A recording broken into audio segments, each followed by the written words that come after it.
Laga Indonesia kontra Singapura akan merupakan duel hidup mati. Jika ingin lolos ke semifinal, skuad Garuda wajib menang di Stadion Jalan Besar Singapura. Tentu tidak mudah bagi pasukan John Hartman untuk menaklukkan The Lions. Apalagi pasukan pelatih Gavin Lee tersebut punya keuntungan bermain di kandang. Selain itu, untuk mengamankan tiket keempat besar, Singapura hanya butuh hasil imbang. Menilik rekor pertemuan kedua tim di Piala AFF sepanjang 14 tahun terakhir, Indonesia memang lebih unggul. 5 pertemuan terakhir misalnya, Indonesia mencatat 3 kali menang, sekali seri, dan sekali kalah. Pertemuan terakhir Desember 2021, Indonesia menang 4-2. A mistake from Hassan, and as I said, he was absolutely outstanding. Namun perjuangan di lapangan tentu tidak hanya bersandar pada data statistik. Di ASEAN Hyundai Cup 2026, Singapura adalah tim kuda hitam setelah membukukan 2 kali menang dan sekali seri. Saat bertandang ke Vietnam, Singapura mampu meredam sang juara bertahan. Tampil di kandang sendiri dengan misi balas dendam serta hanya butuh hasil seri, Singapura dipastikan tampil habis-habisan.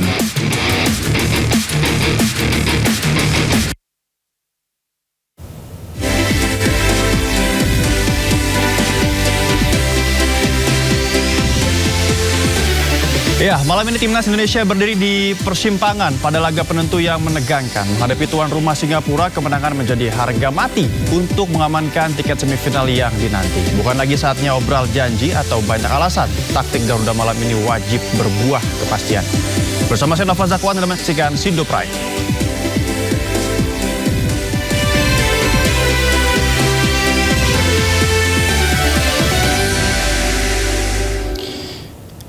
Timnas Indonesia mengemban misi keluar dari lubang jarum saat melewat ke markas Singapura pada malam ini. Bagi Garuda, kemenangan adalah harga mati karena jika hanya bermain imbang, Indonesia dipastikan tersingkir.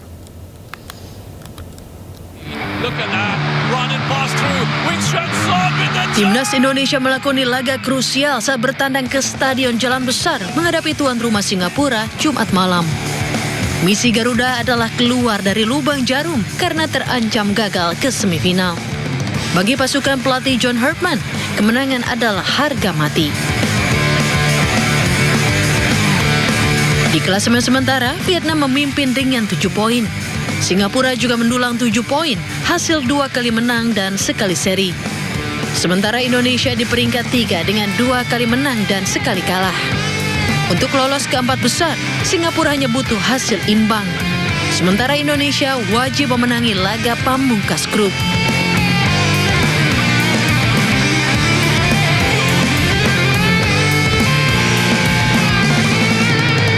Hitungan di atas kertas, Singapura memang lebih berpeluang. Pasukan pelatih Gavin Lee tersebut dipastikan lebih memilih bermain aman karena hanya butuh hasil seri. Apalagi Haris Harun dan kawan-kawan membidik trofi juara kali kelima.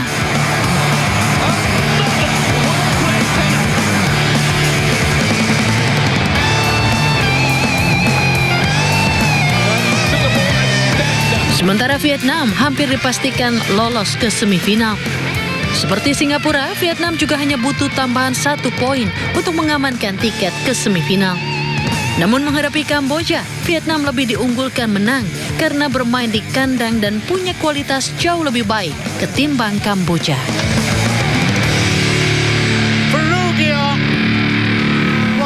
Pelatih Timnas Indonesia John Hartman tidak punya opsi lain kecuali menurunkan formasi terbaik saat menghadapi tuan rumah Singapura Jumat malam. Tidak ada lagi eksperimen dan pertimbangan menit bermain karena pilihannya hanya kemenangan demi lolos ke semifinal.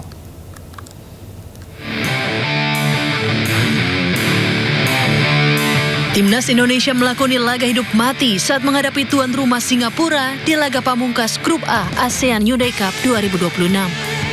Skuad Garuda harus menang jika ingin lolos ke semifinal. Tak ada opsi lain bagi pelatih John Hartman kecuali menurunkan formasi terbaik. 3 kali main di fase grup dengan hasil 2 kali menang dan sekali kalah, Hartman tentu telah mengevaluasi performa tim dan pemain. Tidak ada lagi eksperimen dan pertimbangan menit bermain. Hartman wajib menurunkan starting 11 terbaik demi memenuhi target 3 poin. Nadeo Argawinata diperkirakan menjadi starter di bawah Mistar. Sementara Sandy Walsh, Rizky Ridho, dan Shane Patinama berpotensi menjadi trio andalan di lini belakang. Di lini tengah, Eliano, Ivar Jenner, Tom Haye, dan Doni Tripamungkas diprediksi tampil sejak kick-off. Sementara di lini depan, Beckham Putra dan Ragnar Oratmangun bakal menopang manuver Mitchell Baker.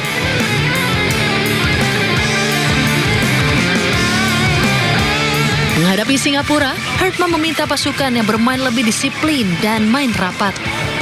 Pelatih asal Inggris tersebut menyebut Rizky Ridho dan kawan-kawan kalah dari Vietnam karena lemah dalam transisi. Pemain cepat naik saat menyerang, namun tidak rapat dan kurang cepat saat kehilangan bola dan lawan melakukan serangan balik.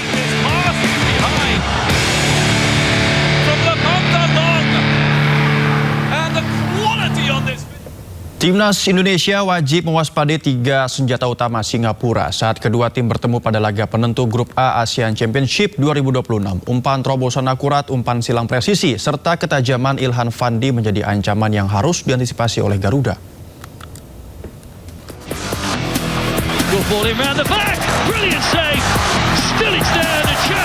Laga kontra Singapura menjadi penentu langkah timnas Indonesia menuju babak semifinal. Selain memburu kemenangan, Garuda juga harus mampu meredam kekuatan tuan rumah yang tampil konsisten sepanjang fase grup. Ancaman pertama datang dari umpan terobosan akurat pada gelandang Singapura yang memiliki visi bermain yang baik. Karena itu lini belakang Indonesia tidak boleh kehilangan konsentrasi. Kesalahan kecil sedikit saja dapat dimanfaatkan Singapura untuk menciptakan peluang emas. Kekuatan Singapura berikutnya adalah umpan silang presisi dari kedua sayap dengan akurasi tinggi ke dalam kotak penalti. Situasi ini kerap membuat penyerang mereka mendapatkan ruang untuk menyambut bola.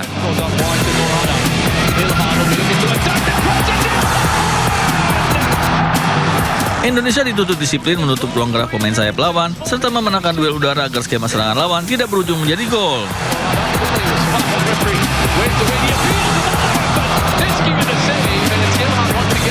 Ancaman terakhir datang dari Ilhan Fandi, penyerang muda andalan Singapura yang memiliki insting mencetak gol tinggi.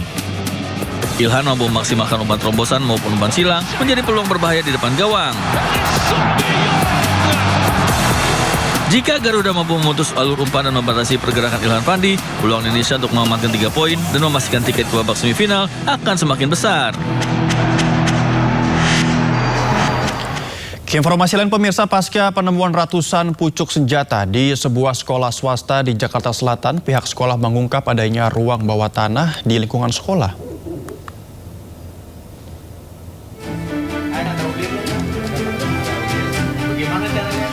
Pihak kuasa hukum yayasan sekolah mengungkap adanya bunker terkunci di dekat ruangan yang menyimpan ratusan senjata, narkoba, dan CD film dewasa.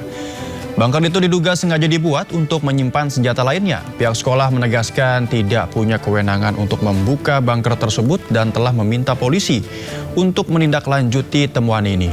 Namun pihak sekolah kecewa lantaran laporan tersebut lamban ditindaklanjuti.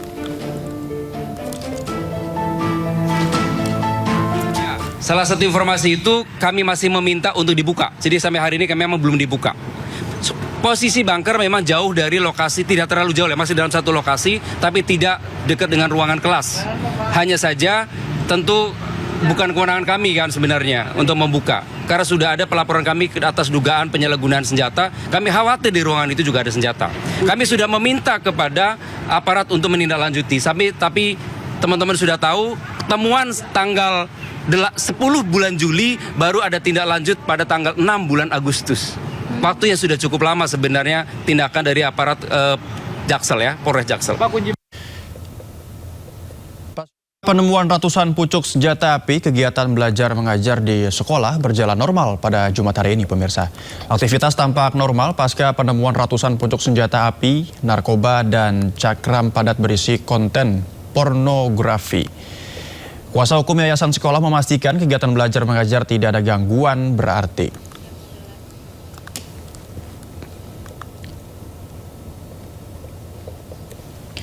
Pihak kepolisian terus melakukan penyelidikan terkait penemuan ratusan senjata di gudang sekolah Islam Harapan Ibu Pondok Pinang, Kebayoran Lama, Jakarta Selatan.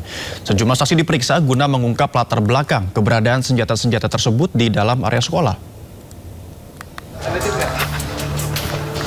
Polres Metro Jakarta Selatan menyatakan temuan 995 senjata di gudang sekolah Harapan Ibu Jakarta Selatan terdiri dari 776 airsoft gun, 215 pistol airsoft gun, 4 pucuk senapan angin, dan 1 pucuk senjata api laras panjang pabrikan, serta M4, karabin, serta AK-47 dan FN-90. Saat ini pemeriksaan terhadap sejumlah saksi sudah mulai dilakukan dan masih berjalan secara maraton. Terkait temuan narkoba, polisi juga masih melakukan penyelidikan terkait siapa pemiliknya. Polisi juga akan merespon permintaan sekolah jika memang ada ruangan yang belum terbuka.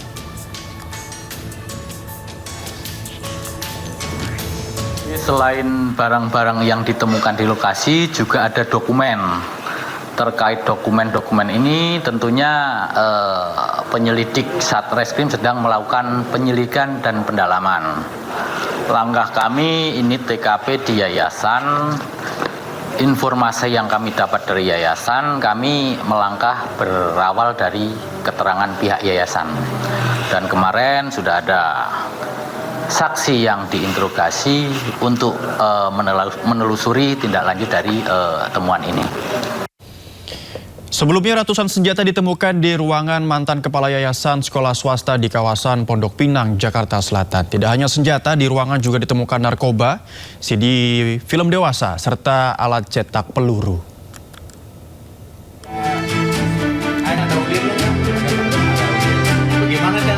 Ratusan senjata api, pistol, serta senapan kaliber 4,5 mm ditemukan polisi dan pihak sekolah dalam ruangan mantan kepala pembina yayasan sekolah swasta di Pondok Pinang, Kebayoran Lama, Jakarta Selatan.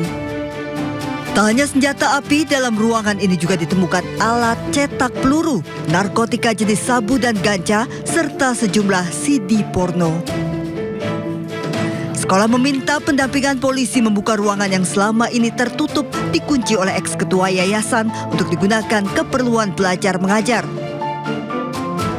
Eks-ketua yayasan sudah dipecat karena penyalahgunaan keuangan.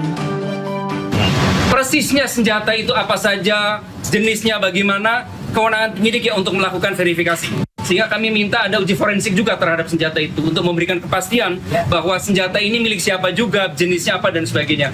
Tapi teman-teman sekalian, buat kami sebagai sekolah, yang jelas penyimpanan senjata di tempat sekolah pasti dilarang oleh undang-undang.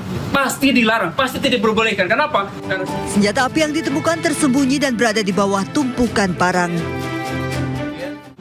Yang itu memang dilarang untuk digunakan, kecuali untuk olahraga karena mematikan. Jadi, kok bisa ada di situ? Pertanyaan. Mereka buat silent di situ dengan cara menumpuk seperti barang biasa. Ternyata begitu saya buka, isinya seperti itu. Lalu tiba-tiba ada lagi yang lain, shotgun kaliber 1270. Selain mengungkap asal-usul senjata dan narkotika, sekolah juga meminta polisi menyelidiki pihak yang bertanggung jawab atas penyimpanan barang-barang berbahaya di lingkungan sekolah. Dari Jakarta, Rizky Fahlupi, iNews melaporkan. Ke informasi berikutnya, pemirsa, mantan Jaksa Agung Muda Pidana Khusus Febri Adriansyah diperiksa oleh tim 9 Kejagung usai sholat Jumat. Tersangka Febri diperiksa terkait kasus dugaan tindak pidana pencucian uang. Febri Adriansyah berangkat dari rutan KPK, siang tadi diantar menggunakan kendaraan tahanan kejaksaan. Febri datang dengan mengenakan rompi tahanan merah muda khas Kejaksaan Agung. Febri datang sambil membawa map biru yang dipegang erat. Hingga berita ini dibacakan, Febri Adriansyah masih diperiksa oleh tim 9 Kejaksaan Agung terkait sangkaan pencucian uang setelah ditemukannya uang ratusan miliar rupiah dan juga batangan emas di rumah dinasnya.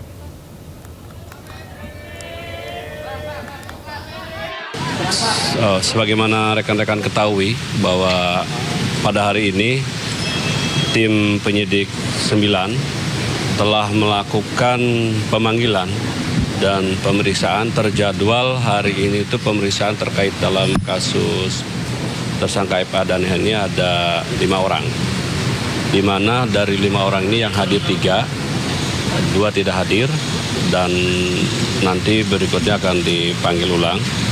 3 ini termasuk di dalamnya ada 2 tersangka, saudara FA dan saudara NH, dan yang bersangkutan diperiksa dalam 2 kapasitas, baik sebagai tersangka maupun sebagai saksi.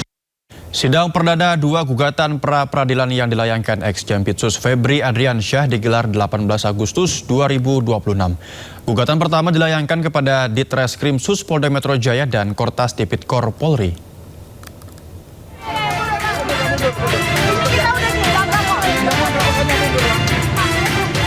Sidang perdana 2 gugatan pra-peradilan yang dilayangkan mantan Jaksa Agung Muda Tindak Pidana Khusus atau Jampitsus Febri Adriansyah dalam kasus dugaan tindak pidana pencucian uang sudah dijadwalkan Pengadilan Negeri Jakarta Selatan.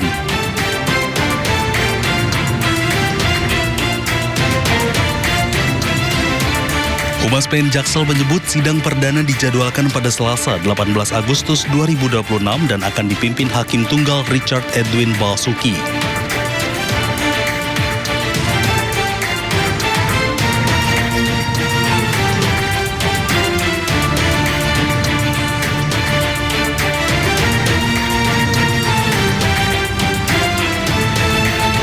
Pihak termohon yakni Direktorat Reserse Kriminal Khusus atau Ditreskrim Sus Polda Metro Jaya, Kops Pemberantasan Tindak Pidana Korupsi atau Kortas Tipikor Polri, dan Direktorat Penyidikan Jaksa Agung Muda Tindak Pidana Khusus atau Jampitsus.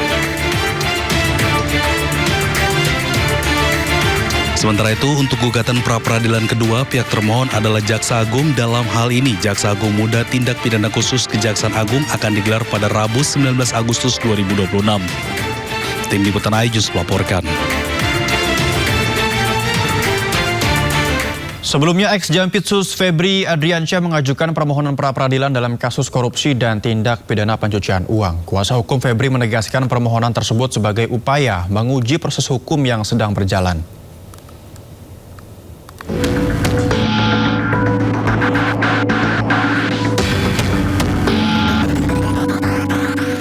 Ex-Jampitsus Febri Adriansyah resmi menempuh upaya hukum melalui pra-peradilan terkait penetapan status tersangka dan penahanan dalam perkara dugaan korupsi serta tindak pidana pencucian uang. Tim kuasa hukum Febri menempuh upaya hukum lanjutan melalui 2 pra-peradilan untuk menguji penetapan status tersangka dan upaya paksa penahanan yang dilakukan Kejaksaan Agung. Kedua permohonan akan diajukan secara terpisah karena objek dan tindakan yang diuji berbeda. Kuasa hukum Febri Adriansyah, Febri Diansyah, mengungkap lebih dari 9 kejanggalan dalam penetapan tersangka dan penahanan terhadap kliennya. Kami sudah menemukan sebelumnya setidaknya saya bilang setidaknya 9 dugaan atau indikasi pelanggaran hukum acara. Dan dalam beberapa hari ini kami menemukan jauh lebih banyak lagi. Hal itu tentu lebih tepat kami tuangkan di dokumen pra-peradilan yang secara fisik, ini dokumennya, yang secara fisik akan disampaikan siang ini di PTSP Pengadilan Negeri Jakarta Selatan. Tim kuasa hukum menegaskan permohonan pra-peradilan bukan sebagai bentuk upaya menghindari hukum. Sebaliknya, langkah ini merupakan penggunaan hak hukum yang dijamin oleh undang-undang untuk memastikan setiap tindakan aparat penegak hukum dilaksanakan sesuai dengan asas negara hukum. Tim Liputan iNews melaporkan. Untuk mengetahui informasi terkini pemeriksaan tersangka TPPU Febri Adriansyah, ada rekan Danan Daya di Gedung Kejaksaan Agung Jakarta Selatan. Selamat malam Danan, seperti apa pemeriksaan tersangka Febri hingga malam hari ini? Selamat malam Noval dan pemirsa, benar saja bahwa saat ini saya sedang memantau pemeriksaan dari tim 9 Kejaksaan Agung untuk melakukan pemeriksaan terhadap tersangka mantan Jampitsus yaitu Febri Adriansyah. Noval, dapat saya informasikan bahwa Febri tadi dari gedung KPK Merah Putih akhirnya tiba di gedung Kejaksaan Agung Republik Indonesia ini sekitar pukul 13.37. Terlihat bahwa hingga pukul saat ini sekitar pukul 19 waktu Indonesia Barat, Febri masih menjalani pemeriksaan oleh tim 9 Kejaksaan Agung. Baik Noval dan juga pemirsa, dapat saya informasikan bahwa Kepala Pusat Penerangan Hukum Kapuspen Kejagung Anang Supriyatna mengaku bahwa pihaknya hari ini tidak hanya memanggil Febri Ardiansyah untuk melakukan pemeriksaan. Dan sebenarnya Kejaksaan Agung melakukan pemeriksaan hari ini terhadap 5 orang yang dipanggil statusnya sebagai saksi dan juga tersangka, yang mana Febri merupakan sosok yang dipanggil sebagai, yang statusnya sebagai, maksud saya adalah sebagai saksi dan juga tersangka. Tak hanya Febri, tim 9 Kejaksaan Agung juga memanggil tersangka lain yang bernama Nurman Herlin alias NH. Keduanya diperiksa dalam perkara tindak pidana pencucian uang yang melibatkan Febri Ardiansyah. Anang juga tadi menyampaikan bahwa pihaknya yang seperti yang sudah saya sampaikan tadi, bahwa tim 9 Kejaksaan Agung hari ini melakukan pemanggilan terhadap 5 orang, akan tetapi baru 3 orang yang mendatangi kantor Kejaksaan Agung ini. Artinya 2 orang yang belum dipanggil hari ini, Kejaksaan Agung akan melakukan pemanggilan orang terhadap 2 orang itu. Baik, pemirsa, dapat kita lihat di layar kaca pemirsa bahwa ini adalah visual mobil yang tadi membawa mantan Jampitsus Febri Ardiansyah ketika tiba di gedung Kejaksaan Agung sekira pukul 13.37. Hingga kini sampai pukul 19.21 Febri masih diperiksa oleh tim 9 Kejagung. Artinya sekitar 5 jam lebih tim Kejaksaan Agung masih melakukan pemeriksaan terhadap Febri Ardiansyah ini. Noval dan juga pemirsa, bahwa Febri dan tersangka lain yang diperiksa ini kapasitasnya sebagai saksi dan juga tersangka diperiksa dalam kasus TPPU.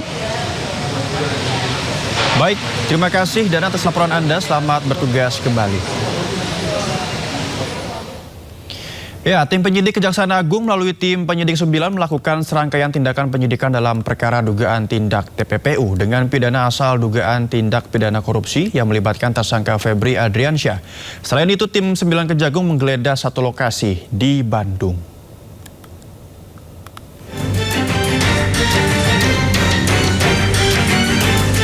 Tim penyidik Kejaksaan Agung melalui tim penyidik 9 melakukan serangkaian tindakan penyidikan dalam perkara dugaan tindak TPPU dengan pidana asal dugaan tindak pidana korupsi yang melibatkan tersangka Febri Ardiansyah.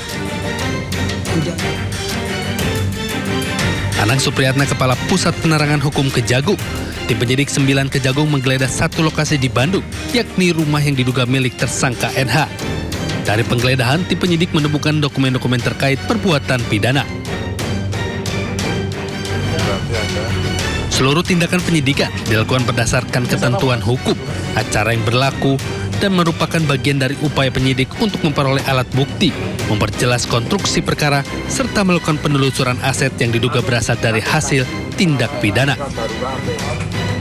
Tim Liputan iNews melaporkan. Di tengah penyidikan kasus dugaan korupsi ex-Jampitsus Kejagung Febri Ardiansyah, sekelompok tokoh yang mengatasnamakan diri sebagai Kongres Pemuda Indonesia menuntut polisi untuk melakukan ekshumasi pada jenazah Sutrimo. Perwakilan KPI mendatangi Bareskrim Polri untuk mengadukan misteri kematian Sutrimo, penjaga rumah ex-Jampitsus Febri Ardiansyah Sutrimo, pada Jumat. Mereka mendesak polisi agar segera melakukan ekshumasi dan otopsi pada jenazah Sutrimo guna mengungkap penyebab kematiannya, sehingga tidak ada isu liar tentang kematian pria tersebut di kalangan masyarakat. KPI sendiri menduga adanya kejanggalan dalam kematian Sutrimo. KPI pun menuntut dilakukannya penyidikan secara forensik melalui investigasi berbasis pengetahuan. Yang menurut klien kami, terdapat banyaknya dugaan kejanggalan terkait dengan kematian almarhum. Untuk memastikan kematian beliau itu secara forensik, itu harus dilakukan melalui metode scientific crime investigation. Karena sampai hari ini kita belum mengetahui apa penyebab kematian Pak Sutrimo, ya, sehingga ia menjadi tanda tanya di tengah-tengah masyarakat kita.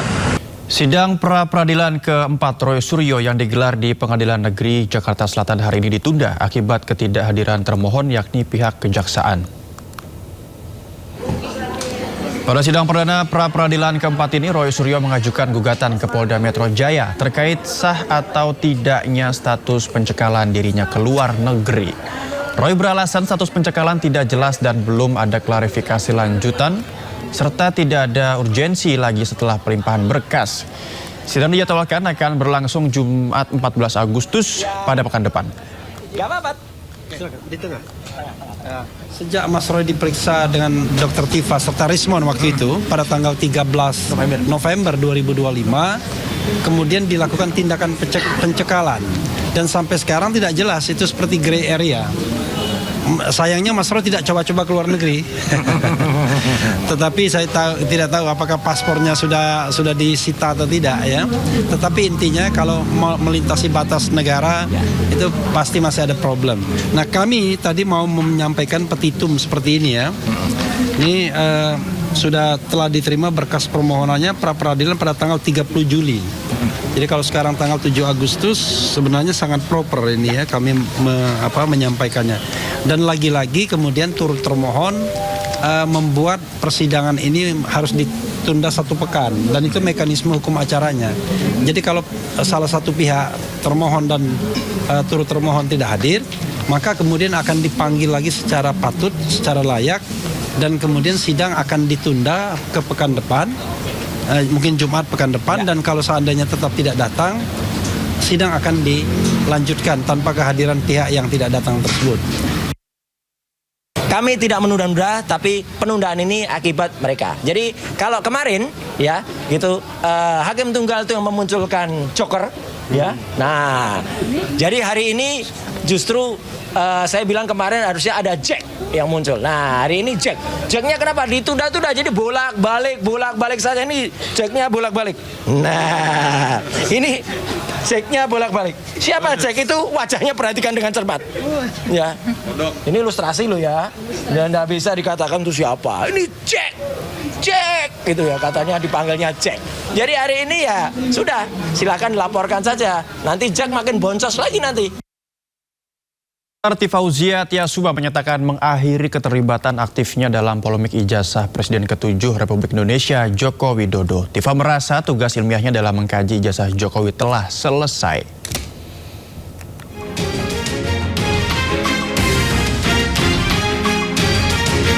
Dr. Tifauzia Tiasuma menyatakan mengakhiri keterlibatan aktifnya dalam polemik ijazah Presiden ke-7 RI Joko Widodo. Dr. Tifa menganggap kajian analitis dan neuropolitika terkait ijazah yang ia lakukan sudah cukup sehingga ia memilih fokus pada bidang keilmuan kesehatan. Ia juga menyatakan tetap bersedia hadir apabila dibutuhkan sebagai saksi ahli dalam proses persidangan berkaitan kasus tersebut. Selama kurang lebih 450 hari juga saya sudah menjadi pelaku hukum di situ. Dalam hal ini saya sebagai saksi, lalu kemudian terlapor, lalu kemudian tersangka, dan pada akhirnya menjadi terdakwa yang alhamdulillah pada tanggal 23 Juli 2026 ya, pada sidang yang sudah terjadi di Pengadilan Negeri Jakarta Timur, saya akan bebas dari segala dakwaan, alhamdulillah wa syukurillah ya.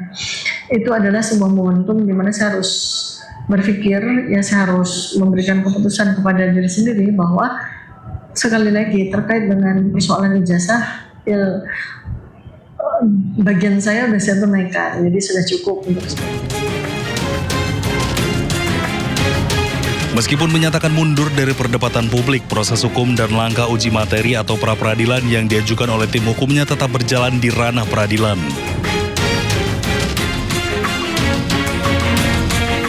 Ex-terdakwa kasus ijazah Joko Widodo, Dr. Tifa mengaku selesai meneliti ijazah karena tugas utama kajian ilmiahnya sudah selesai. Tugas utama kajian ilmiah Dr. Tifa berfokus pada foto yang ada di ijazah Jokowi dan sudah diterbitkan dalam buku Jokowi's White Paper.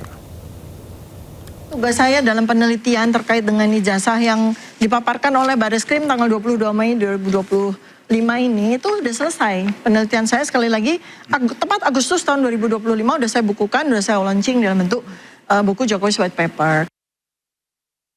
Domain saya sekali lagi ini saya kan hijrah Terkait ya, tapi dengan kan ditanya foto. sama Mbak Aya kan. Jadi domain saya kan di foto ya, dan itu sudah menjadi bukti otentik secara hukum pada CLS Februari 2026. Ya, kita beralih ke informasi lain, pemirsa. Pihak Istana akhirnya merespon isu beredarnya surat Presiden atau surpres tentang pergantian Kapolri. Istana membantah Presiden telah mengirimkan surpres tersebut. Hal ini disampaikan Mensesnek Prasetyo Hadi saat ditemui wartawan di Kompleks Istana Kepresidenan Jakarta. Prasetyo juga menegaskan belum ada rencana Presiden melakukan perombakan atau reshuffle Kabinet Merah Putih. Kapolri Jenderal Listio Sigit Prabowo sebelumnya juga telah merespon isu ini dengan menegaskan pergantian Kapolri merupakan hak prerogatif Presiden. Beredar di publik berkenaan dengan masalah surpres pergantian Kapolri, dapat kami sampaikan bahwa sampai hari ini tidak ada atau belum ada surpres pergantian Kapolri. Nah, masalah reshuffle juga perlu kami sampaikan bahwa sampai hari ini belum ada rencana reshuffle Kabinet Merah Putih. Sekali lagi, kalaupun kemudian akan ada terjadi perubahan atau diistilahkan reshuffle, barangkali prioritasnya adalah kepada mengisi jabatan-jabatan yang oleh karena sesuatu hal saat ini jabatan-jabatan itu kosong. Contohnya adalah Wakil Menteri Pertanian, kemudian Wakil Menteri IMIPAS. Kapolri Jenderal Polisi Listio Sigit Prabowo merespon isu yang beredar mengenai adanya surat Presiden atau surpres terkait pergantian dirinya sebagai Kapolri.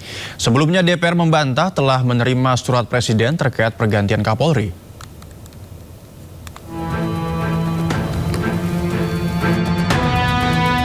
Kapolri Jenderal Polisi Listio Sigit Prabowo merespon isu yang beredar mengenai adanya surat Presiden atau surpres terkait pergantian dirinya sebagai Kepala Kepolisian Negara Republik Indonesia. Menurut Listio, keputusan mengenai pergantian Kapolri sepenuhnya merupakan hak prerogatif Presiden Prabowo Subianto. Listio pun siap mengikuti apapun keputusan yang diambil oleh Presiden. Itu kan prerogatif Presiden. Jadi ya buat kita prajurit kan apapun dilaksanakan, kita menunggu saja. Enggak ya sama sekali ya. Sangat tidak.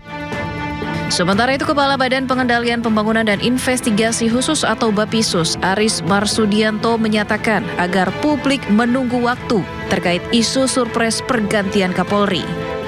Alah, tunggu tanggal waktunya. Tapi bener nggak sih Pak, udah diserahkan? Jabatan di dunia pasti akan diganti. Nah, tidak ada yang tidak diganti kan begitu. Tinggal waktunya ganti Pak Presiden. Sudah dikirim ke DPR belum Pak? Udahlah, tunggu aja ya. Sebelumnya, Ketua Komisi 3 DPR RI menjawab tidak ada surat Presiden atau surpres berisi nama pengganti Kapolri Jenderal Listio Sigit Prabowo yang diterima hingga isu pergantian Kapolri tidaklah benar.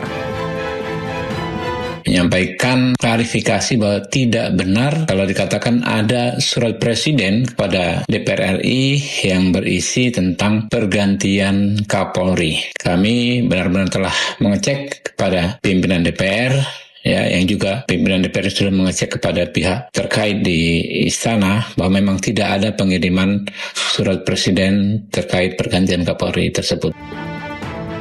Rumor pergantian Kapolri bukan kali pertama mencuat. Isu serupa sempat muncul pada akhir Agustus 2025 saat demonstrasi berujung ricuh dan memicu desakan publik agar Kapolri mundur dari jabatannya. Sementara jika dilihat dari usia, Listio masih bisa menjabat sekitar 3 tahun lagi atau tahun 2029 sebelum masuk masa pensiun. Tim Liputan iNews melaporkan. Pemerintah merapatkan barisan usai marak isu aksi massa besar-besaran di bulan Agustus ini. Usai pertemuan dengan Kapolri, Panglima TNI hingga Kepala BIN, Menko Polhukam menyatakan situasi di tanah air saat ini sangat terkendali.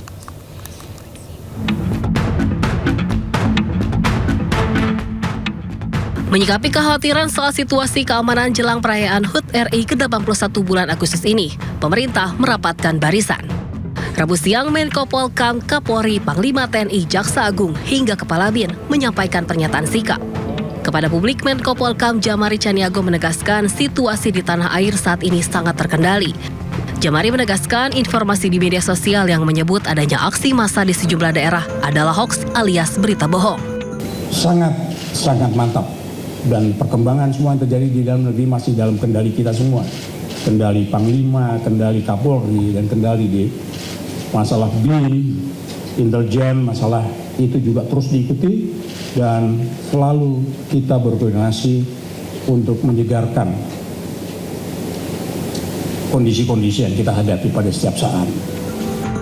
Jajaran kepolisian kini terus memburu siapa dalang penyebar hoaks.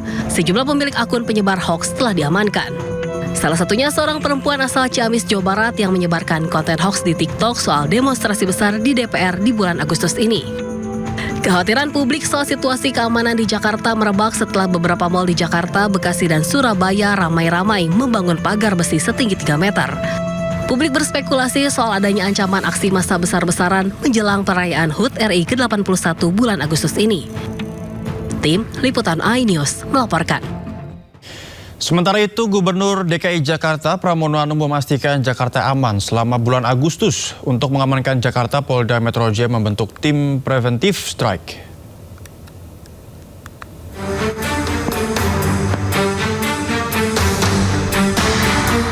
Maraknya isu aksi massa di Jakarta pada bulan Agustus ini membuat Pemprov buka suara.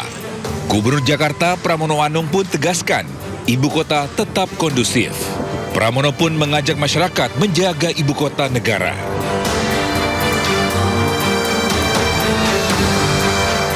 Untuk menjamin Jakarta tetap aman, nyaman, damai, itu adalah tugas kita bersama. Sehingga dengan demikian, apa yang kami lakukan untuk membuat aman nyaman itu, kalau hati kita nyaman aman kan pasti suasananya juga aman nyaman. Dan saya termasuk meyakini Jakarta bulan Agustus ini aman nyaman. Sementara itu, untuk memastikan keamanan kota Jakarta, Polda Metro Jaya membentuk tim preventive strike atau serangan pencegahan untuk memastikan keamanan ibu kota Jakarta. Tak hanya itu, patroli pun akan ditingkatkan.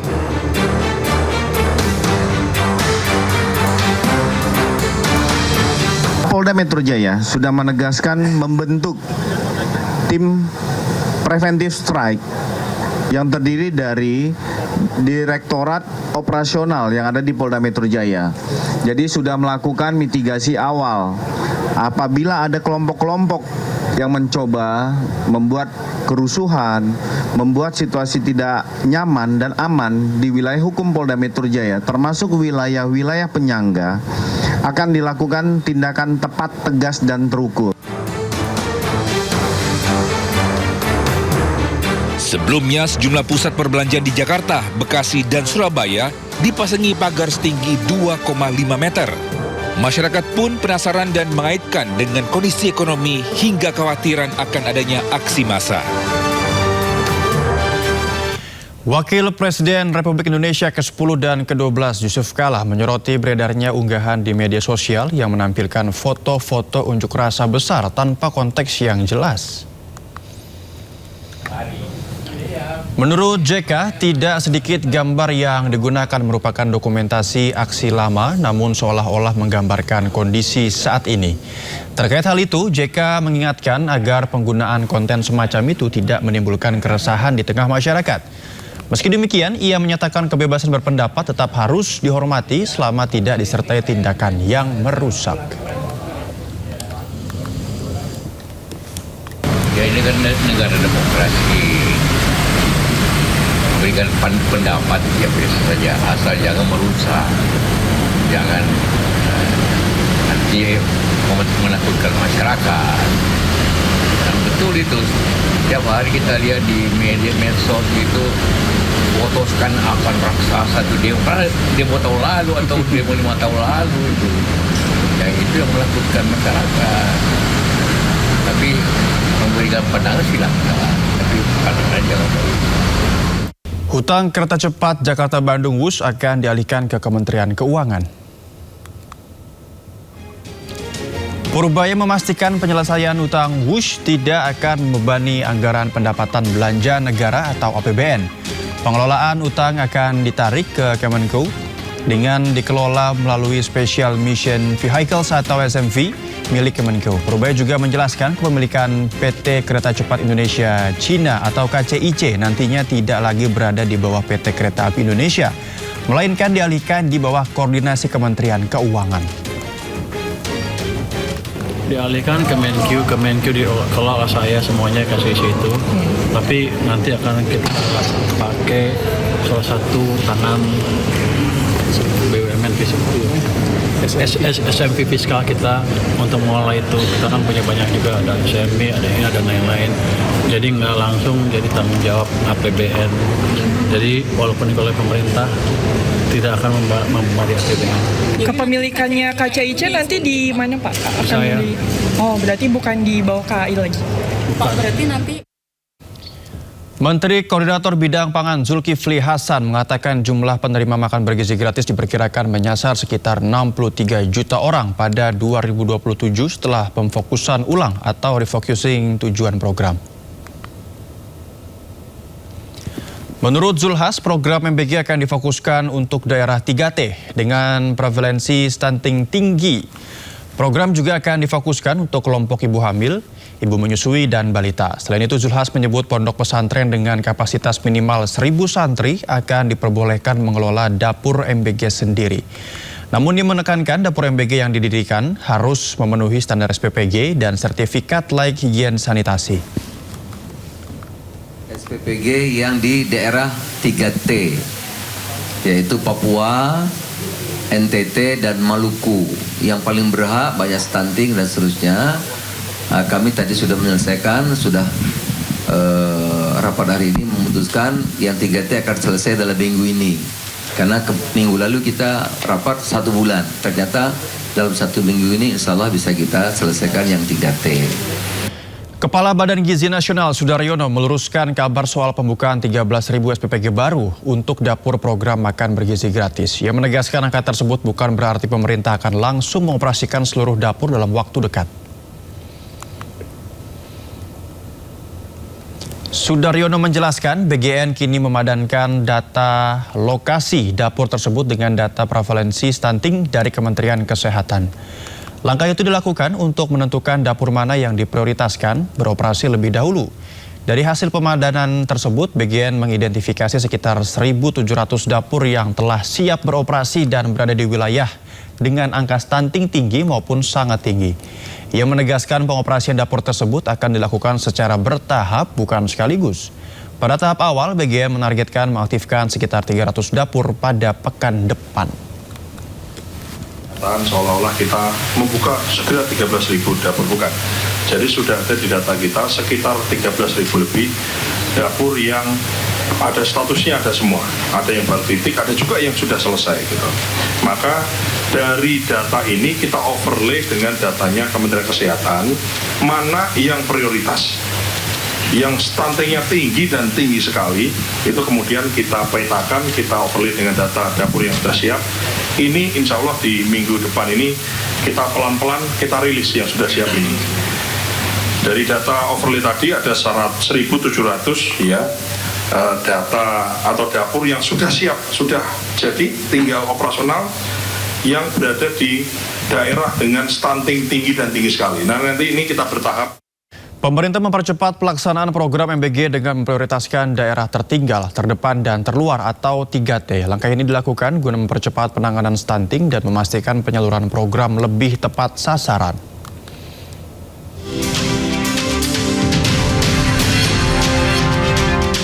Dalam rapat koordinasi lintas kementerian, pemerintah targetkan penyelesaian dan pembenahan pelaksanaan program makan bergizi gratis di wilayah tertinggal, terdepan, dan terluar atau 3T, meliputi Papua, Nusa Tenggara Timur, dan Maluku dalam waktu 1 minggu. Selain mempercepat layanan di wilayah 3T, pemerintah juga hampir merampungkan integrasi data penerima manfaat dari sejumlah kementerian dan lembaga sebagai dasar penyaluran program. Sementara itu, sekitar 13.000 titik SPPG di luar wilayah 3T akan diselesaikan secara bertahap dalam waktu sekitar 2 bulan. Selain memprioritaskan wilayah 3T, pemerintah juga fokuskan program bagi ibu hamil, ibu menyusui, dan balita, sehingga jumlah penerima manfaat program BMBG tahun depan bisa mencapai sekitar 63 juta orang. Kendati demikian, angka tersebut belum final karena masih dalam proses pendataan. Ada jangka pendek itu 1 bulan harus ada yang kita selesaikan, terutama SPPG yang di daerah 3T, yaitu Papua, NTT, dan Maluku. Yang paling berhak, banyak stunting dan seterusnya. Kami tadi sudah menyelesaikan, rapat hari ini memutuskan yang 3T akan selesai dalam minggu ini. Karena minggu lalu kita rapat 1 bulan, ternyata dalam 1 minggu ini insya Allah bisa kita selesaikan yang 3T. Jadi sempat ramai Pak Menko ada pernyataan seolah-olah kita membuka segera 13.000 dapur, bukan.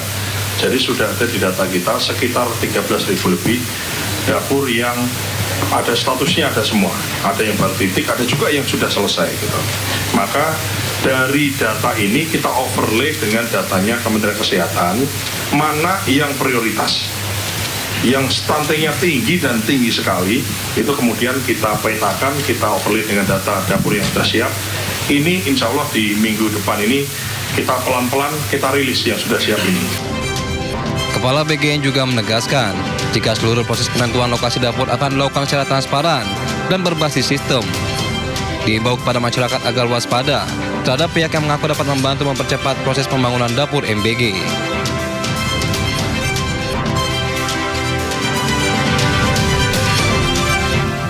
Presiden Prabowo Subianto di hadapan 150 riset dari Badan Riset dan Inovasi Nasional atau BRIN menegaskan bahwa riset dan inovasi merupakan investasi jangka panjang bagi sebuah negara.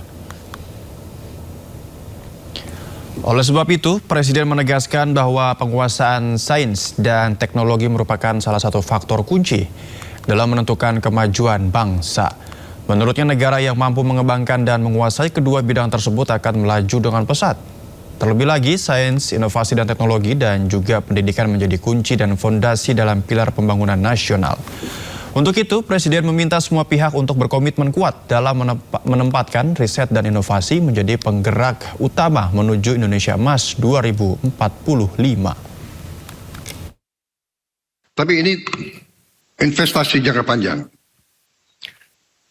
Kita koreksi diri kita sebagai bangsa. Investasi kita di bidang research dan development sangat sedikit. Jauh dari yang seharusnya. Ini koreksi kita. Ya. Dan juga ke depan kita akan berusaha memperbaiki itu. Ya. Untuk itu tentunya kita perlu dana. Dana itu kita cari. Dana itu dari mana? Dari penghematan hal-hal praktek-praktek koruptif. Kepala Badan Riset dan Inovasi Nasional Arief Satria mengaku diminta Presiden Prabowo Subianto untuk mengkaji dampak implementasi mandatori biodiesel campuran sebesar 60 hingga 100% dari bahan nabati. Tidak hanya itu, BRIN juga diminta mengkaji implementasi campuran bensin dan etanol sebesar 30 hingga 100%. Saat ini implementasi bensin campuran bahan nabati baru B50 untuk jenis solar. Sedangkan untuk jenis bensin baru mencapai pencampuran 5% etanol ke dalam bensin. Nah, kemudian juga kembali soal energi tadi, kita diminta untuk mengkaji apa implikasi kalau kita terapkan B60, apa implikasi kalau kita terapkan B100, kemudian bagaimana kalau E30 ya, karena Brazil sudah sampai E100. Jadi BRIN diminta untuk mengkaji secara holistik policy terkait dengan energi ini. Dan kemudian terakhir ya, selain soal resiliensi tadi, Pak Presiden terus menyemangati para periset agar tetap sabar, namun juga harus kerja keras. Kepala BRIN memamerkan sepatu inovasinya seharga Rp75.000 di Kompleks Istana Presiden Jakarta. Sepatu hasil inovasi BRIN ini juga telah dipesan oleh Presiden Prabowo Subianto.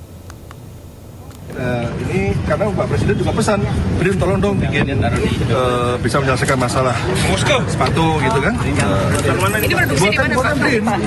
Produksinya? BRIN Serpong ini. Keunggulannya apa Pak sepatunya Pak? Ini semua dari karet. Kepala BRIN Arif Satria memamerkan sepatu inovasi penelitinya sebelum bertemu dengan Presiden Prabowo Subianto di Kompleks Istana Kepresiden Jakarta. Ia mengklaim jika sepatu BRIN ini hanya dibanderol seharga Rp75.000 dan sudah siap untuk diproduksi massal. Sepatu produk lokal yang dikembangkan BRIN Serpong ini diharapkan bisa menjawab kebutuhan masyarakat, salah satunya permasalahan alas kaki. Arif juga mengklaim jika sepatu tersebut dibuat dari bahan karet dengan bobot ringan dan harga terjangkau. Bahkan, untuk meyakinkan keunggulan produknya, Arif juga mempersilahkan tim media mencoba langsung sepatu. Nantinya harga sepatu akan bervariasi tergantung motif dan bahan yang digunakan. Namun sebagian besar dibanderol seharga Rp75.000. Meski ada pula varian dengan harga di atas Rp100.000. Sementara itu, pengembangan sepatu ini adalah untuk mendukung kebutuhan program sekolah rakyat. Tim Liputan iNews melaporkan. Badan Pusat Statistik mencatat jumlah pengangguran di Indonesia mencapai 7,22 juta orang pada Mei 2026. Angka pengangguran tersebut setara dengan tingkat pengangguran terbuka sebesar 4,6-5%.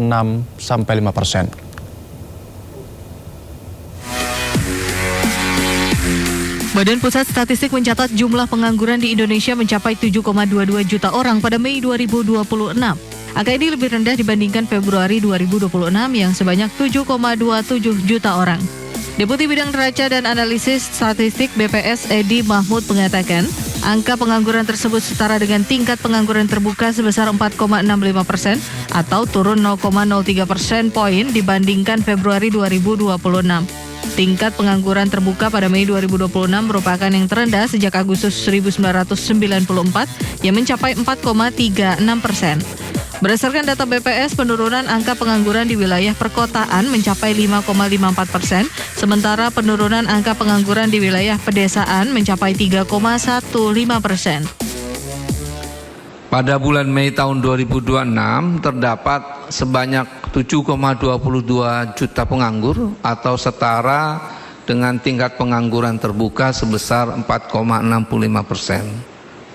Angka ini lebih rendah jika dibandingkan dengan Februari 2026 yang sebesar 4,68% atau turun sekitar 0,03% poin.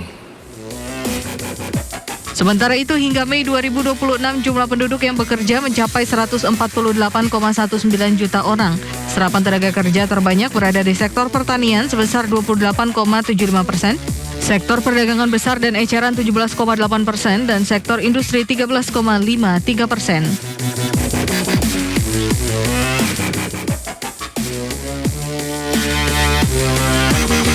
Badan Pusat Statistik juga mencatat tingkat ketimpangan pengeluaran penduduk perkotaan dan pedesaan mengalami kenaikan. Ketimpangan terjadi pada Maret 2026 dibandingkan September 2025. Badan Pusat Statistik mencatat tingkat ketimpangan pengeluaran penduduk di Indonesia mengalami kenaikan pada Maret 2026 dibandingkan September 2025. Berdasarkan data BPS per Maret 2026, tingkat ketimpangan yang diukur berdasarkan Gini Ratio menjadi 0,368, lebih tinggi dibandingkan catatan pada September 2025 yang sebesar 0,363. Namun dibanding Maret 2025 masih lebih rendah karena Gini Ratio saat itu sebesar 0,375. BPS mencatat per Maret 2026 ketimpangan di perkotaan maupun pedesaan juga sama-sama naik. Nilai Gini Ratio di perkotaan sebesar 0,387 lebih tinggi September 2025 yang sebesar 0,383. Namun lebih rendah dari Maret 2025 sebesar 0,395. Sementara itu untuk di pedesaan nilai Gini Ratio atau ketimpangannya sebesar 0,296, naik dibandingkan catatan per September 2025 sebesar 0,295. namun lebih rendah jika dibandingkan Maret 2025 yang sebesar 0,299.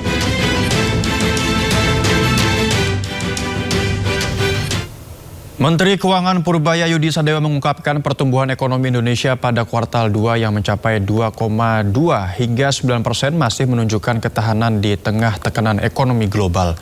Pemerintah optimistis pertumbuhan ekonomi akan meningkat pada semester kedua 2026 hingga bergerak ke kisaran 6%. Menteri Keuangan Purbaya Yudi Sadewa angkat bicara terkait dengan capaian pertumbuhan ekonomi nasional pada kuartal 2 2026 yang mencapai 2,29% secara tahunan. Menteri Keuangan menilai laju ekonomi nasional masih menunjukkan ketahanan di tengah tekanan ekonomi global. Purbaya mengatakan perlambatan pertumbuhan pada kuartal kedua dipengaruhi lonjakan harga minyak dunia yang terjadi sepanjang April hingga Juni 2026. Kenaikan harga energi tersebut berdampak terhadap aktivitas perdagangan dan ekspor, sehingga pertumbuhan ekonomi belum dapat berlangsung secara optimal. Menurutnya pertumbuhan sebesar 5,29% tetap merupakan capaian yang baik, mengingat besarnya tekanan eksternal yang dihadapi. Pemerintah optimistis pertumbuhan ekonomi akan meningkat pada semester kedua 2026 hingga bergerak menuju kisaran 6%. Yang jelas kita sedang mencari semua instrumen yang ada akan kita jalankan dalam semester 2 ini untuk memastikan manufacturing sector bisa tumbuh dengan lebih baik. Purbaya menambahkan salah satu langkah yang disiapkan pemerintah adalah meningkatkan likuiditas di perekonomian guna menekan biaya dana perbankan. Dengan biaya dana yang lebih rendah, suku bunga kredit diharapkan ikut turun sehingga penyaluran kredit dapat meningkat. Pemerintah meyakini kebijakan tersebut akan mendorong aktivitas ekonomi dan memperkuat pertumbuhan pada paruh kedua 2026.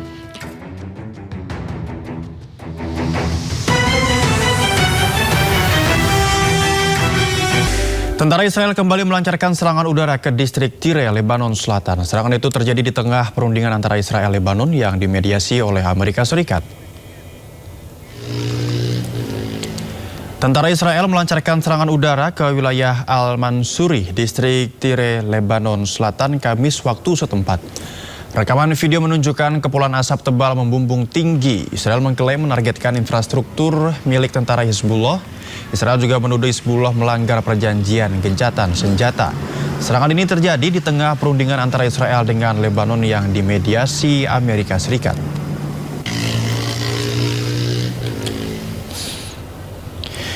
Sekelompok aktivis Israel menerobos pagar perbatasan di Israel Utara untuk menyeberang ke Lebanon Selatan. Mereka mendesak pemerintah Israel mendirikan permukiman Yahudi di wilayah Lebanon.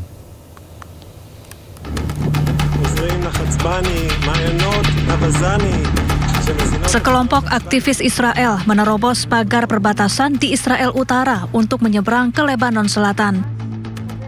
Mereka mendesak pemerintah Israel mendirikan permukiman Yahudi di wilayah Lebanon. Rekaman yang diambil di kawasan Maisat Rabu lalu menunjukkan beberapa keluarga warga negara Israel berjalan melintasi ladang ke arah pegunungan. Para aktivis ini dikaitkan dengan Uri Zafon, sebuah gerakan sayap kanan yang berkampanye agar Israel mencaplok dan menduduki sebagian wilayah Lebanon Selatan. הגענו עכשיו מתל חי. בתל חי נלחמו יהודים בגבורה כדי שהגבול הצפוני שלנו לא יהיה מוגבל אל כל מיני מגבלות מומצאות של כל מיני מדינות שהחליטו שפה עובר הגבול או שם עובר הגבול וחילקו את ארץ ישראל שלנו לחלקים. כמו שתל חי היום יהודית, ככה... Adapun upaya penyeberangan ke Lebanon ini dilakukan sejak tentara Israel menduduki Lebanon Selatan. Menteri Luar Negeri Arab Saudi melakukan pertemuan dengan organisasi Islam atau OKI di Amman pada Rabu kemarin. Dalam pertemuan itu, Menteri Luar Negeri Yordania Ayman Safadi memperingatkan kebijakan Israel beresiko memicu konflik agama yang berpotensi menghancurkan perdamaian.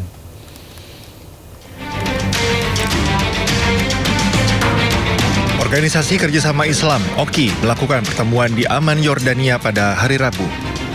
Pertemuan ini membahas tentang sejumlah situs suci di Yerusalem dan menyerukan agar pelanggaran-pelanggaran yang dilakukan Israel untuk segera dihentikan. Dalam kesempatan ini, Menteri Luar Negeri Yordania Ayman Safadi memperingatkan kebijakan Israel beresiko memicu konflik agama yang berpotensi menghancurkan perdamaian. Al-Quds هي مدينة محتلة ولا سيادة لإسرائيل عليها، وبالتالي لا شرعية لأي من القرارات التي تتخذها في القدس.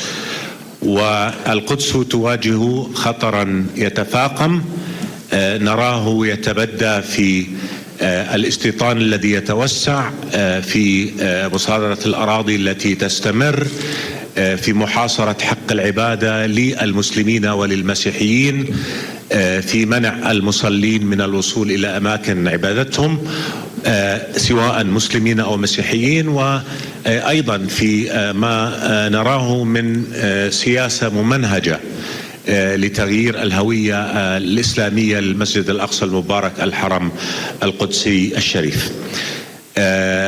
هذه طبعا كل هذه الإجراءات تتم وسط سياسة إسرائيلية أشمل تستهدف تكريس الاحتلال في كل الأرض الفلسطينية المحتلة.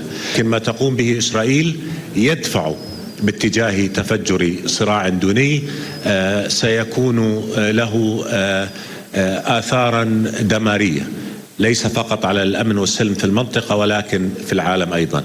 إذا تفجر هذا الصراع الديني وانطلقت معه الدعوات للجهاد العالمي لحماية أحد أكثر 3 أماكن قدسية عند أكثر من ملياري مسلم، لن يستطيع أحد أن يوقف هذا الصراع. ومن هنا كانت دعوتنا للمجتمع الدولي أن يتحرك قبل فوات الأوان.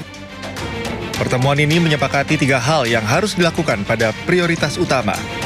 Mendokumentasikan pelanggaran Israel, memperkuat ketahanan rakyat Palestina, dan meminta upaya internasional dalam mendukung Yerusalem. Putaran ke-7 perundingan Israel dan Lebanon yang dimediasi Amerika Serikat resmi berakhir di Roma, Italia. Namun, di tengah upaya diplomasi serangan udara dan tembakan artileri Israel di Lebanon Selatan terus terjadi, mempertegas rapuhnya peluang perdamaian.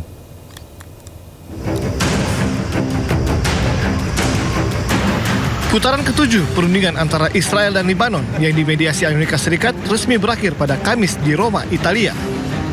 Rekaman memperlihatkan iring-iringan kendaraan para delegasi meninggalkan kedutaan besar Amerika Serikat dengan pengawalan ketat aparat keamanan.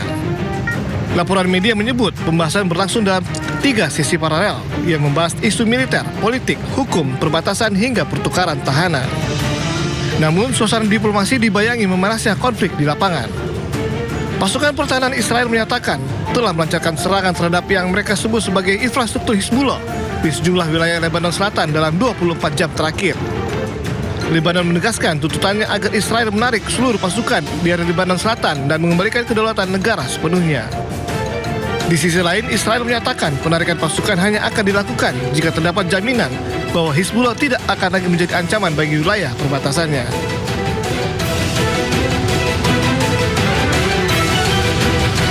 Perundingan antara Amerika Serikat dengan Iran membuat Israel gerah. Israel tegaskan akan terus mencegah Iran memperoleh senjata nuklir dan menyebut Amerika Serikat tidak mengatur kebijakan mereka.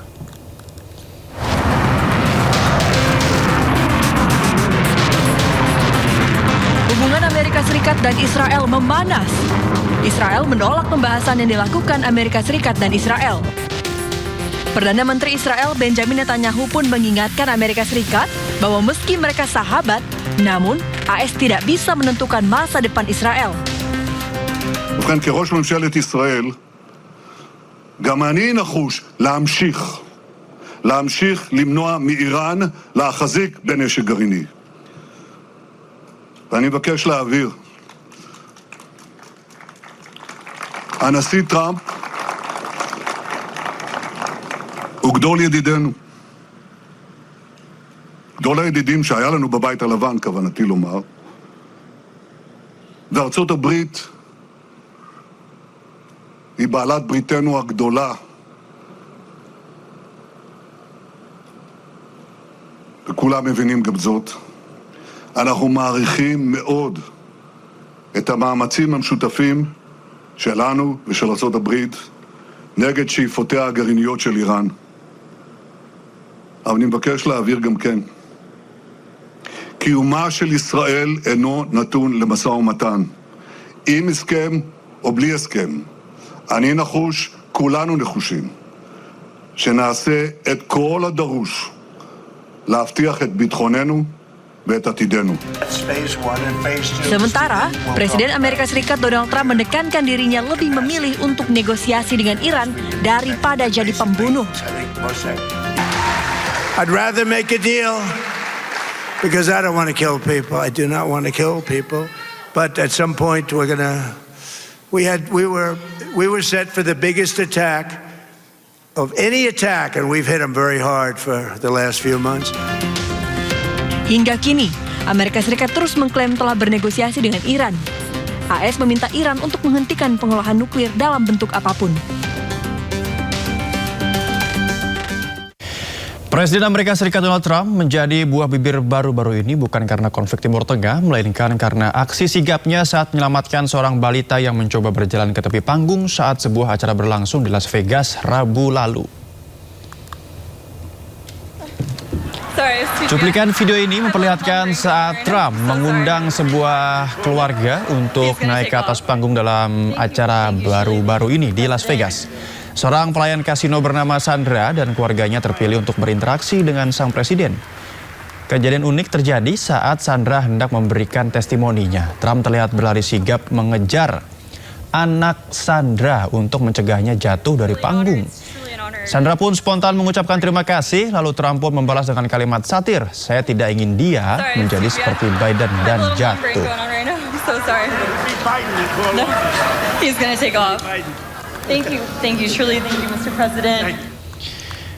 Pemirsa, kita ke informasi selanjutnya. Cuaca panas yang kerap kita rasakan di sejumlah daerah di tanah air ternyata juga dirasakan warga Seoul, Korea Selatan. Saat gelombang panas menyengat, kota Seoul mengubah taman, alun-alun, dan sungai menjadi area bermain air bagi warganya. Cuaca panas membuat warga Seoul merendam kaki mereka di sepanjang sungai Cheonggyecheon yang begitu indah dan bersih. Kegiatan ini juga bertepatan dengan festival musiman Cheonggyecheon Water Splash. Tidak hanya itu, alun-alun Gwanghwamun juga disulap untuk festival Seoul Summer Beach, lengkap dengan kolam renang air mancur dan perosotan raksasa yang menarik antusiasme keluarga di pusat ibu kota Korea Selatan tersebut. Dengan suhu yang melonjak di atas 33 derajat Celcius, pemerintah kota Seoul telah membuka 212 fasilitas air gratis di seluruh Seoul.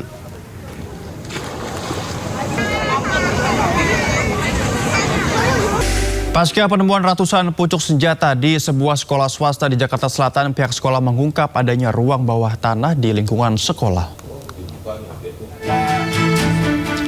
Pihak kuasa hukum yayasan sekolah mengungkap adanya bangker terkunci di dekat ruangan yang menyimpan ratusan senjata narkoba dan CD film dewasa. Bangker itu diduga sengaja dibuat untuk menyimpan senjata lainnya. Pihak sekolah menegaskan tidak punya kewenangan untuk membuka bangker tersebut dan telah meminta polisi untuk menindaklanjuti temuan ini. Namun pihak sekolah kecewa lantaran laporan tersebut lamban ditindaklanjuti. Satu informasi itu kami masih meminta untuk dibuka. Jadi sampai hari ini kami memang belum dibuka. Posisi bunker memang jauh dari lokasi, tidak terlalu jauh, masih dalam satu lokasi, tapi tidak dekat dengan ruangan kelas. Hanya saja tentu bukan kewenangan kami kan sebenarnya untuk membuka. Karena sudah ada pelaporan kami atas dugaan penyalahgunaan senjata, kami khawatir di ruangan itu juga ada senjata. Kami sudah meminta kepada aparat untuk menindaklanjuti, tapi teman-teman sudah tahu, temuan tanggal 10 bulan Juli baru ada tindak lanjut pada tanggal 6 bulan Agustus. Waktu yang sudah cukup lama sebenarnya tindakan dari aparat Jaksel ya, Polres Jaksel. Pasca penemuan ratusan pucuk senjata api, kegiatan belajar mengajar di sekolah berjalan normal. Aktivitas tampak normal pasca penemuan ratusan pucuk senjata api, narkoba, dan cakram padat berisi konten pornografi. Kuasa hukum yayasan sekolah memastikan kegiatan belajar mengajar tidak ada gangguan berarti.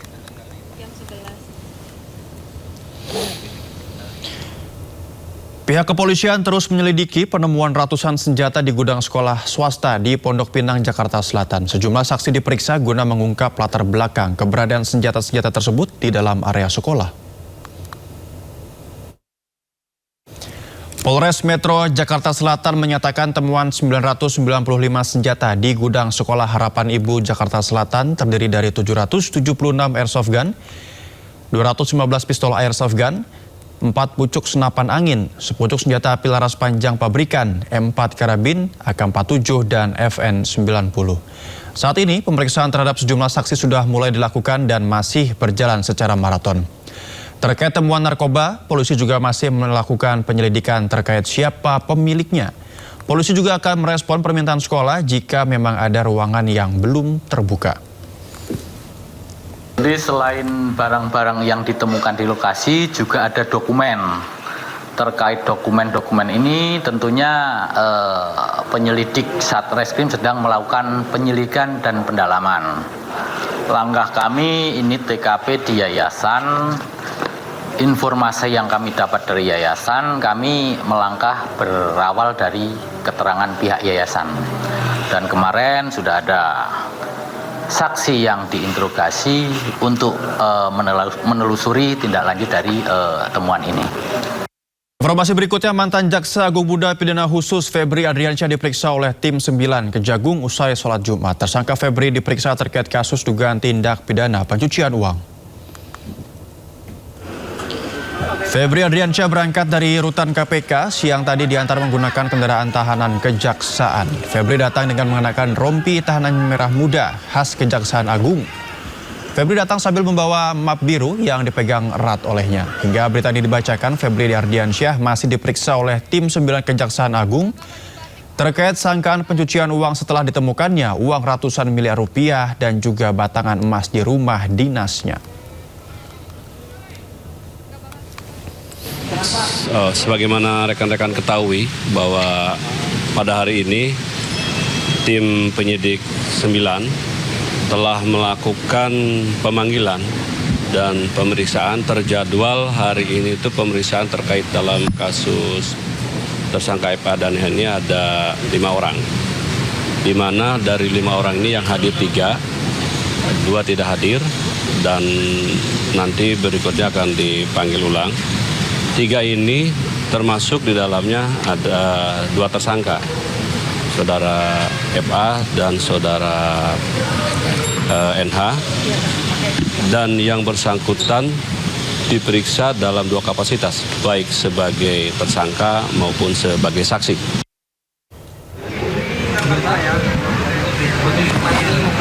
Pemirsa, kini kita pantau situasi terkini di Kejaksaan Agung terkait pemeriksaan ex-Jampitsus Febri Adriansyah dalam dugaan kasus TPPU.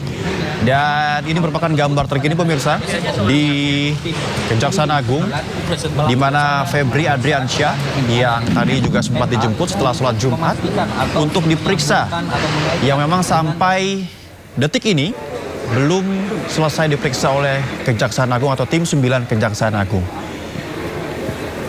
Dan kita lihat juga ini sejumlah media dan juga aparat petugas berjaga di sekitar pintu keluar Kejaksaan Agung untuk menanti selesainya proses pemeriksaan ex-Jampitsus Kejaksaan Agung Febri Adriansyah.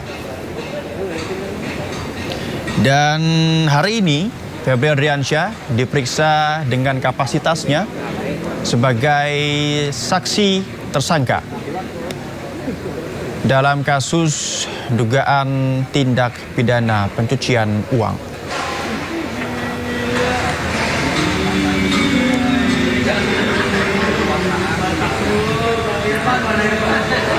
Dan kita lihat juga sebelumnya memang awak media juga menanti, dan kita lihat pemirsa apakah ini Febri Adriansyah yang keluar dari Gedung Kejaksaan Agung.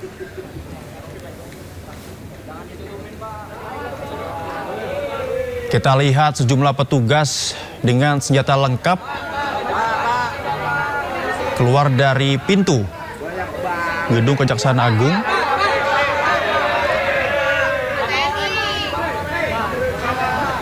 Ya, pemirsa, ini dia Febri Adriansyah menggunakan rompi merah muda khas Kejaksaan Agung yang baru saja keluar dari Gedung Kejaksaan Agung usai pemeriksaan dan langsung memasuki mobil tahanan. Apakah Febri memberikan tanggapan?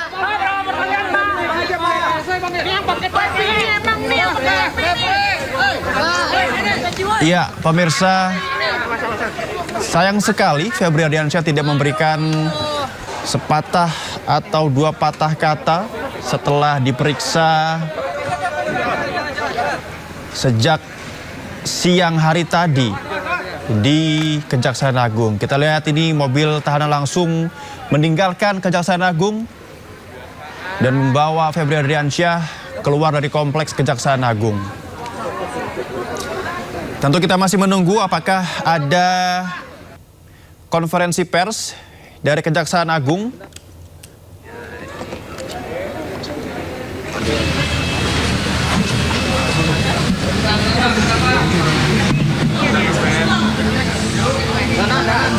Cek audio.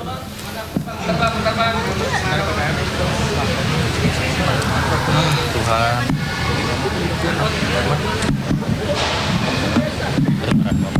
Ada Mas. Yuk gimana? Boleh Mas. Kita mulai ya. Ya, terima kasih teman-teman semua. Tadi baru saja selesai dilakukan pemeriksaan terhadap Pak FA sebagai tersangka dalam perkara dugaan tindak pidana pencucian uang. Jadi sekali lagi pemeriksaan sebagai tersangka dalam perkara dugaan tindak pidana pencucian uang. Kita tahu ada beberapa sprindik yang diterbitkan dan Pak FA ditetapkan sebagai tersangka untuk dugaan TPPU. Kedatangan ini dan juga jawaban yang disampaikan, yang dijelaskan dalam proses pemeriksaan dari sekitar jam 2 tadi sampai dengan jam 8 ini itu menunjukkan bahwa Pak FA kooperatif dalam menjalani proses hukum ini.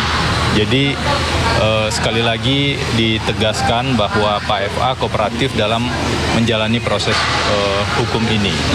Ada sekitar 20-an pertanyaan ya tadi, dan sebagian besar yang ditanya adalah lanjutan dari pemeriksaan awal sebagai tersangka sekitar tanggal 24 Juli ya. Ya, hari Jumat saat penetapan tersangka beberapa waktu yang lalu. Jadi Pak FA sudah menjelaskan apa yang ia ketahui tentu saja, dan ada salah satu poin juga yang tadi disampaikan karena ini adalah hak dari tersangka, yaitu ditanya apakah ingin menghadirkan saksi atau ahli yang saksi meringankan atau ahli. Itu kan hak tersangka yang diatur di KUHP. Kami berencana akan menghadirkan saksi yang meringankan dan ahli untuk membuat lebih terang persoalan ini. Nah, isu yang lain saya pikir kalau terkait dengan proses pemeriksaan sebagai tersangka cukup sampai di sana. Silakan kalau ada pertanyaan. Sebelumnya kan dari tim hukum tuh mempersoalkan